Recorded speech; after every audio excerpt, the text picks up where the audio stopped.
My name is Jeffrey Rima. This is my runway incursion avoidance training for AVIA 441 multi-engine flight instructor. So why is runway incursion avoidance training necessary? First, it's important to reduce the risk for movement of aircraft on both the runways and the taxiways.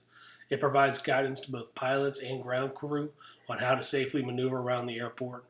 And it's the result of serious accidents that have occurred and resulted in a significant loss of life. The next slide is a AOPA Air Safety Institute video, which shows the importance of runway incursions.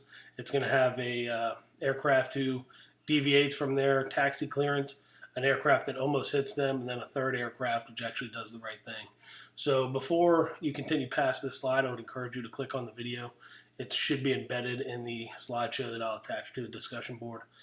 So just pause this video here and click on the next slide and play the video. It's actually pretty interesting. You'll see how runway incursion almost really affected the lives of many people here in this incident. Just a breakdown of the video. Hopefully you've already watched it. It's a dark, foggy night. The visibility is low, and United 1448 gets confused about their location. They either disregard or just don't pay attention or can't see the taxiway and runway signs and markings, and they end up taking a incorrect turn onto taxiway Bravo. Taxiway Bravo crosses a runway, which they were given clearance to cross a runway, but not the runway that they were facing. And they try to get some clarification from air traffic control. Air traffic control tells them several times, seemingly getting angry, that you're cleared to taxi across the runway, even though in reality they were getting ready to taxi onto an active runway. At around the same time, FedEx 1662 gets cleared for takeoff and almost goes head on into United 1448, who inadvertently position themselves on the active runway. United 1662 nearly misses them, but is able to take off successfully. And after that, the next flight, which is I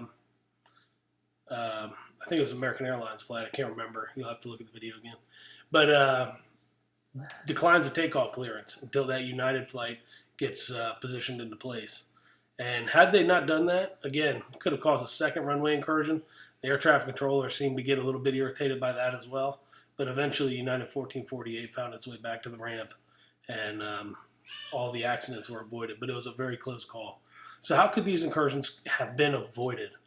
Well, pilot workload needs to remain at an absolute minimum when we're moving on the ground.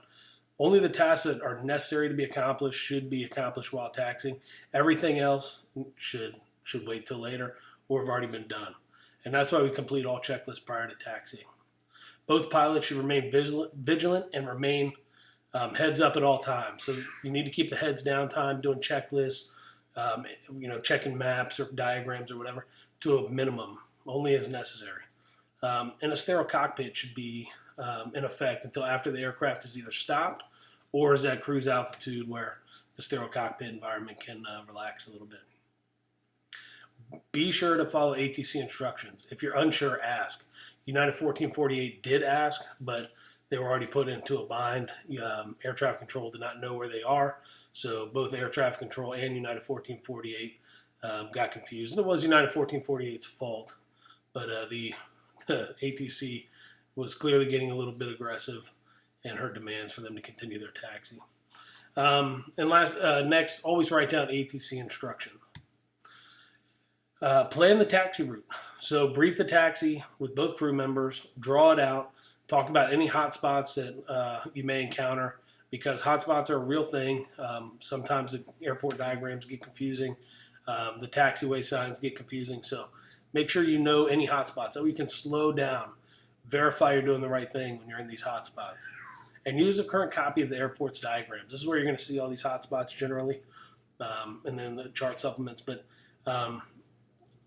make sure you're using an up-to-date airport diagram, because these airports are changing all the time, trying to make them a little bit better. But if you're using something that is years old, chances are things have changed. If necessary, like I said, draw your diagram right onto ForeFlight. A lot of pilots are using ForeFlight or some kind of electronic flight bag.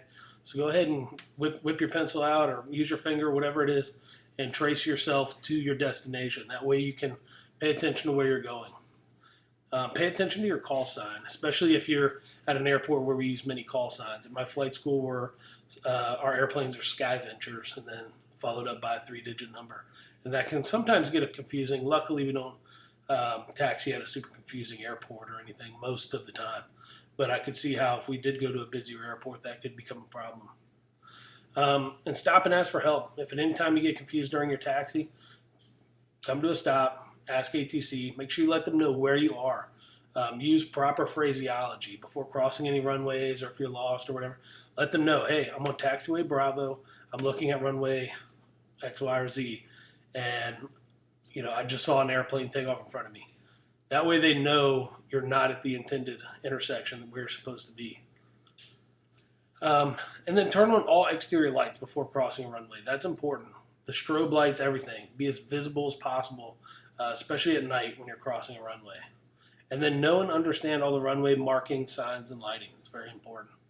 And read back all hold instructions. And I mentioned this one time already, but use proper phraseology. If you're at an airport in a foreign country or with foreign pilots where English is not their primary language, it's just a language that they are proficient in, then you're going to have to be using proper phraseology so not only you know what's going on, not only ATC, but the other pilots around you understand what's happening too, so they can make a good decision like that second airplane who decided, hey, we're not going anywhere until you guys figure out what's going on the ramp and on the taxiways. And lastly, be extremely cautious at night and low visibility. Can't stress this enough. Those signs are harder to see with the dimmer taxi lights and everything else. And if you're in dense fog, you're not going to be able to see them readily. So you have to pay attention before making any turns. Make sure you're turning onto the right taxiway. Just be hyper vigilant, especially at night. Here's the references that I used. We have the Air Safety Institute. Circular Advisor 9173 Bravo is the newest one. It talks about flight schools and procedures during taxi operations, but it's for Part 191 and 135 operators. So, it does have a lot of great guidance in there.